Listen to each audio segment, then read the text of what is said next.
Last exam সম্পর্কে social media বিভ্রান্তিকর news দিয়েছে।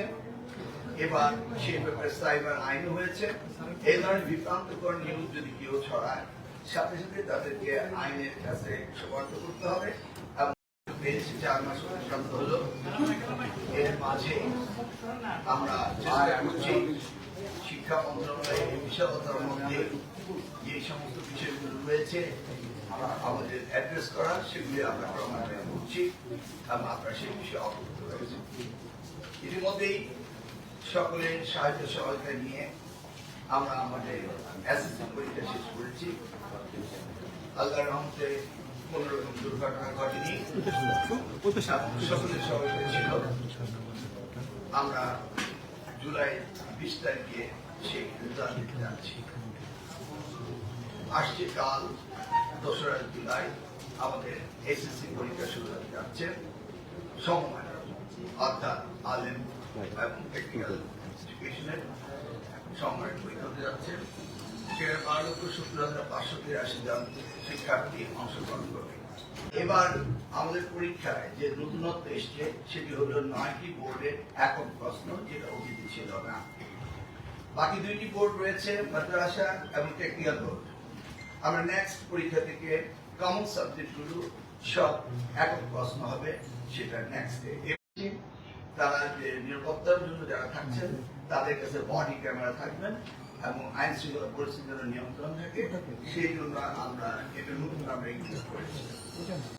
লাস্ট এক্সাম সম্পর্কে সোশ্যাল মিডিয়া বিভ্রান্তিকর নিউজ দিয়েছে। এবার সেই ব্যাপারে সাইবার আইন হয়েছে। এই ধরনের বিভ্রান্তিকর নিউজ যদি কেউ ছড়ায়, সাথে সাথে তাদেরকে আইনের কাছে সোপর্দ করতে হবে এবং সেটাকে বিচার শিখেছি। সবচেয়ে ভালো যে বিষয়টি সেটি হচ্ছে, আমরা এর আগে যদি কোনো পরীক্ষার রেজাল্ট খারাপ হতো, তারা শুধু টেম্পারেচার শিট চেক করতে পারতেন, এর বাইরে কিছুই নয়। এবং আমার এই সেই 2001 থেকে 2006 আমরা দেখেছি অনেক সময় ভেতরে খাতা চেঞ্জ করে ফেলে, উপরে ওএমআর ফর্মটি শুধু থাকে। সেই জন্য এবার আমরা পরীক্ষার খাতা নিরীক্ষণ করা, মানে পুনঃ-এক্সামিন করার ব্যবস্থা আমরা এই আইনের মধ্যে রেখেছি।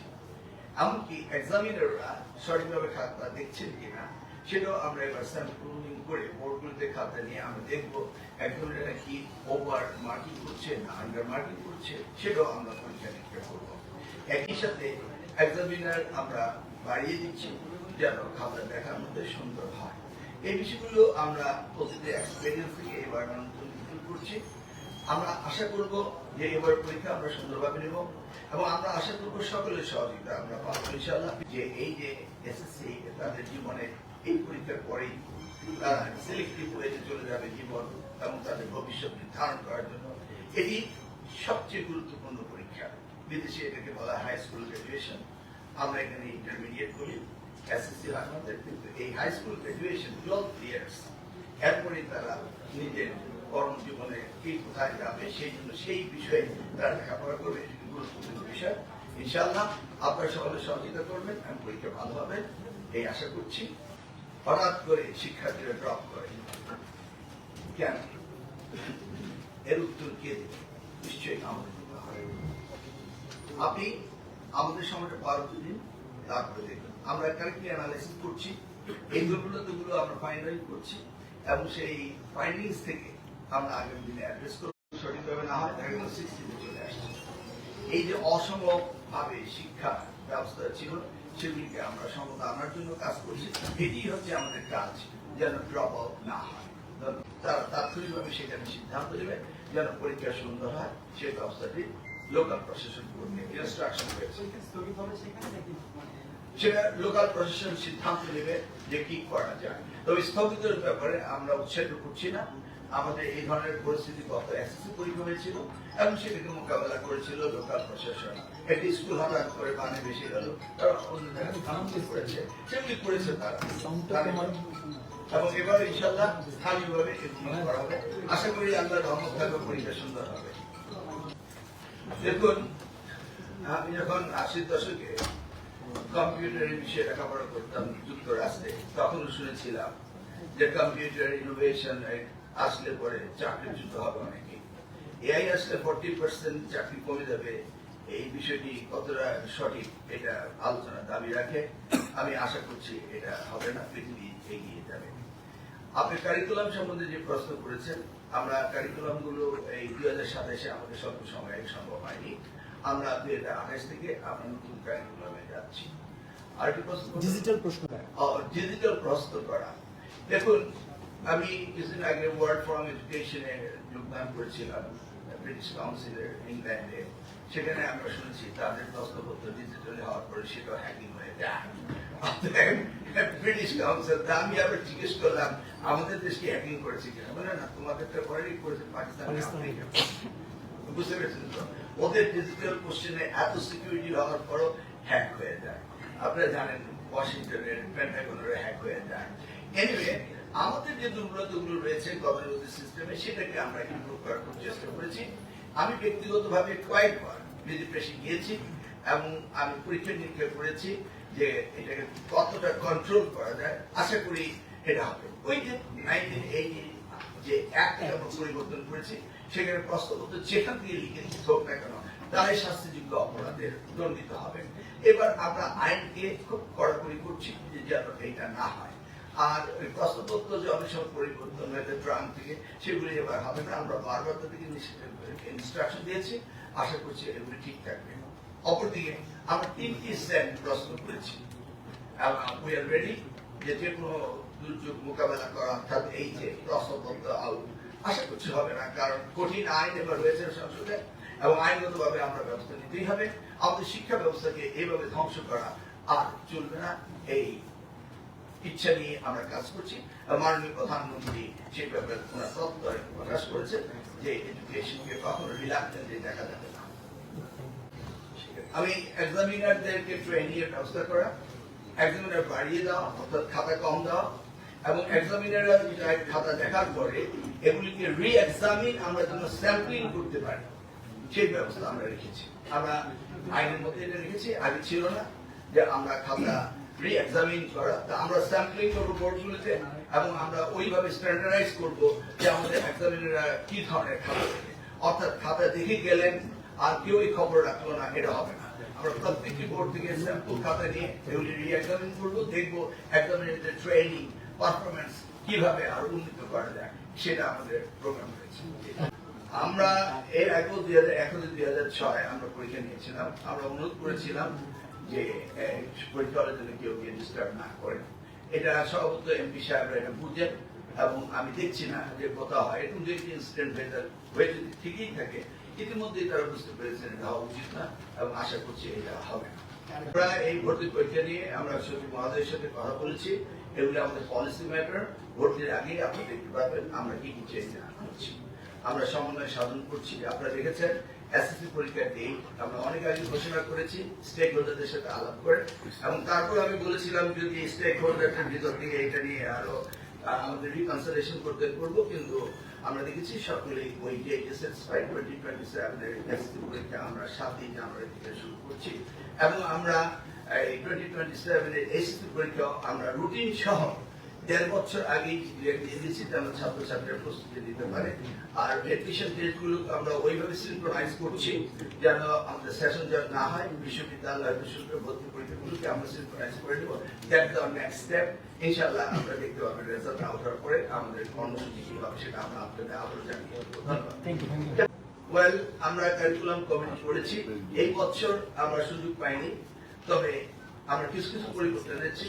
সেই ইন ডিটেলস ক্লাস 4 ক্লাস 6 এর মাধ্যমে ইন ডিটেলস বলতে দ্বিতীয় ভাষা বলতে আমরা যেটা বোঝাচ্ছি, ধরুন আপনি ইংলিশ মিডিয়ামে পড়েন, আপনার first language English, second language Bangla, third language you choose it. আপনি যদি মাদ্রাসায় পড়ে থাকেন তাহলে মাদ্রাসার first language is Arabic, second is Bengali and third is their English. সেই ক্ষেত্রেও তারা চয়েস করতে পারে যে আরেকটি ভাষা না। আমরা তৃতীয় ভাষা বলতে ওয়ার্ল্ড ওয়াইড যে ভাষাগুলো আছে এবং যেটা প্রয়োজন রয়েছে এই বিশ্বায়নের যুগে আমাদের ছেলেমেয়েরা ইন্টারন্যাশনালি কমপ্লিট করছে, সেই জন্য আমরা এনকারেজ করছি দ্বিতীয় ভাষা। এটা এনকারেজ করার কারণটি হলো যে পৃথিবীতে আজকে মানুষ সম্পদ ফুরিয়ে যাচ্ছে। বাংলাদেশে আমাদের অ্যাবান্ডেন্ট অফ দ্য পপুলেশন রয়েছে। এটাকে একটা অনক্ষম জাতি বানানোর জন্য এবং ইন্টারন্যাশনালি চ্যালেঞ্জ মোকাবেলা করার জন্য আমরা চাই যে দ্বিতীয় ভাষা শিখব। পৃথিবীর অন্যান্য দেশগুলোতে দ্বিতীয় ভাষা শিক্ষার পদ্ধতি রয়েছে এবং উন্নত বিশ্বে এটা রয়েছে, আমাদের এখানে ইউজ করা হয়েছে। এবং হাইলি কোয়ালিফাইড দ্বিতীয় ভাষা শিক্ষার জন্য যদি কেউ মানে গভর্নমেন্টের অ্যাসিস্ট্যান্স করে, সেটা স্টুডেন্ট লোন পর্যন্ত দেওয়া হবে। We are encouraging third language, এটা মাননীয় প্রধানমন্ত্রীর ভিশন। যেখানে আমাদের প্রয়োজন দরকার সেখানেই প্রয়োজন করতে হবে। 28 সালের ভিতরে আমরা সেই কাজগুলো করতে হবে, আমরা তো এটাকে বিলম্ব করতে পারি না। দ্যাটস আওয়ার মিশন, আমরা ওটা করবো। তবে যেখানে প্রয়োজন সেখানেই করবো এবং এটাকে আমরা যুগ উপযোগী করবো। জাস্ট এই ব্যাক ডেট সবকিছু নিয়ে আমরা এগোতে চাচ্ছি না। Let's see what we can do, wait for 2028। আমাদের আপনারা জানেন যে আমরা জিডিপি 2% এবার পেয়েছি, 1,36,000 কোটি টাকা পেয়েছি, যেটা এর আগে কখনো পাইনি। প্রিভিয়াস গভর্নমেন্ট 1.39 পেয়েছিল, সেখানেও শুভঙ্করের ঘাঁটি ছিল, আইসিটি মিনিস্ট্রি এবং রূপপুর তাপবিদ্যুৎ কেন্দ্র, সেখানে টাকা দেওয়া হয়েছিল, সেটা শিক্ষা খাতে দেওয়া হয়েছিল। এবার আমরা হিউজ বাজেট পেয়েছি। এই বাজেটের মধ্যে আমরা মনে করি শিক্ষক ট্রেনিং থেকে আমাদের সবচেয়ে বেশি প্রয়োজন হবে। কোচিং সেন্টারের কথা বলছেন, কোচিং সেন্টার কখন হয়? যখন আমাদের প্রতিষ্ঠানগুলো সঠিকভাবে লেখাপড়া করাতে পারে না, তখন হয়। কোচিং সেন্টার কখন হয়? যখন স্টুডেন্টরা রেজাল্ট আউট হওয়ার পরও ভর্তির জন্য ঘুরে বেড়ায়, কাজ করছে না, এবং ওই সময়টাতে কাজে লাগানোর জন্য অভিভাবকরা কোচিং সেন্টার পাঠায়। অর্থাৎ যেই সময়টি তাদের কোনো প্রাতিষ্ঠানিকভাবে যাওয়ার সুযোগ থাকে না, তখনই তারা কোচিং সেন্টারে যায়। সেই জন্য আমরা এগুলিকে আমরা সিনক্রোনাইজ করছি যে রেজাল্ট আউট হওয়ার পরপরই যেন ভর্তি হতে পারে এবং তাদের কার্যক্রম অর্থাৎ শিক্ষার কার্যক্রম শুরু হয়ে যায়। টিচারদের ট্রেনিং করার ব্যবস্থা রয়েছে। আর আমরা শিক্ষকদের ওইভাবে প্রস্তুতি নেব ইন হাউস কোচিং। তারা তাদের শিক্ষার্থীদের তাদের ইনস্টিটিউশনে তারা এডিশনাল অনারারি নিয়ে হোক, যেভাবে হোক তারা ইন হাউস কোচিং করাতে হবে। এবং আমরা ওই ডেটাগুলি কালেকশন করবো কোন কোন প্রতিষ্ঠান থেকে ম্যাক্সিমাম ছেলে মেয়েরা কোচিং এ চলে যায়, এবং সেই সমস্ত প্রতিষ্ঠানগুলোকে আমরা এইগুলোকে আমরা ক্যাটাগরিক্যালি আমরা সাবজেক্ট টু দ্যাট আমরা তাদের নিজেদের ব্যবস্থা নেব। আমরা নামি দামি স্কুলের কথা বলবো, কিন্তু দেখা গেল সেই নামি দামি স্কুলে তারা কোচিং সেন্টার করছে, তা এটা হতে দেওয়া যাবে না। অ্যাজ এ হোল আমরা এই মডিফিকেশন গুলো আস্তে আস্তে ক্রমান্বয়ে আমরা এগুলি করছি। এবং কোচিং সেন্টার যারা রয়েছে তারাও এই দেশে কোচিং সেন্টার যদি আপনার বানাতে হয় তাহলে সরকারের কাছে অনুমতি নিতে হবে। কারণ আমাদের বাচ্চারা একটি কোচিং সেন্টারে যাবে, সেখানে ফায়ার এক্সিট রয়েছে কিনা, এটা হাইজেনিক কিনা, বাচ্চাদের ঠিক মতো ট্রিটমেন্ট দিচ্ছে কিনা, এগুলি রাষ্ট্রের দায়িত্ব রয়েছে দেখা। আপনি হঠাৎ করে একটা গ্যারেজের মধ্যে কোচিং সেন্টার দিয়ে দিবেন, সবকিছু রেগুলেটরি আনতে হবে, এইভাবে থেকে রাষ্ট্র চলতে পারে না। অতএব একটু সময় দিন, আমরা কাজ করছি, ইনশাআল্লাহ সবকিছু ঠিক আছে। আপাতত এর চেয়ে বেশি বাজেট যদি আমরা চাই তাহলে আমরা ব্যবহার করতে পারবো না, এটা মনে রাখতে হবে। আমরা ক্রমান্বয়ে মাননীয় প্রধানমন্ত্রী তিনি বলেছেন তিনি 5% পর্যন্ত দিতে রাজি হয়েছেন। আমরা কি এই বছর 5% দিতে পারতাম? আমি আমার নিজেকে জিজ্ঞেস করি না। অতএব আমরা এই যে মাননীয় প্রধানমন্ত্রী দিচ্ছেন এটা আমরা ক্রমান্বয়ে পারবো। এবার আমরা 2% দিয়েছি, আগামীতে আরো আমরা নতুন নতুন ভাবে প্রকল্প তৈরি করবো যেগুলো আমাদের শিক্ষার জন্য ব্যাপকভাবে কার্যকরী ভূমিকা রাখবে, সেগুলি করে আমরা আস্তে আস্তে পারবো ইনশাআল্লাহ। আপনারা দেখবেন যে আমরা মাননীয় প্রধানমন্ত্রী নির্দেশ ক্রমে এই শিক্ষা ব্যবস্থার পরিবর্তন আনার জন্য, আগামী বাংলাদেশ করার জন্য আমরা কাজ করছি। আমি আপনার এজেন্সি অ্যাড্রেস করছি, আগে একটা এক্সামিনারকে তারা আনক্যালকুলেটিভ অর্থাৎ কোনো ডেটা নেই যে একটা টিচার কত ঘন্টা সে খাতা দেখতে পারে, কয়টা খাতা থেকে দিতে পারে, এই ধরনের পরিসংখ্যান ছিল না। 500 খাতা দিয়ে দিচ্ছে এবং এই টিচারকে ক্লাস করাবে না খাতা দেখবে, এগুলির কোনো ডেটা ছিল না। এই জন্য আমরা এবার এক্সামিনার বাড়িয়েছি। সেই জন্যই আমি বলছি যে আমরা স্যাম্পল করবো, র্যান্ডম স্যাম্পলিং করবো, এক্সামিনার কিভাবে খাতা দেখলো, সেই খাতাগুলো সঠিকভাবে দেখেছি কিনা, এই প্রত্যেকটি ইস্যু আপনারা যারা সাংবাদিকরা বলেন এগুলি আমরা অ্যাড্রেস করছি। সেই জন্যই আমরা এই আইন পাঠাচ্ছি। এই আইন এটা রয়েছে যে আমরা খাতা রি-এক্সামিন করতে পারবো এবং বোর্ডকে ইনস্ট্রাকশন দিয়েছি এক্সামিনার ট্রেনিং দেওয়া এবং খাতার সঙ্গে কমিয়ে দেওয়া, এগুলি আমরা অলরেডি অ্যাড্রেস করে ফেলেছি।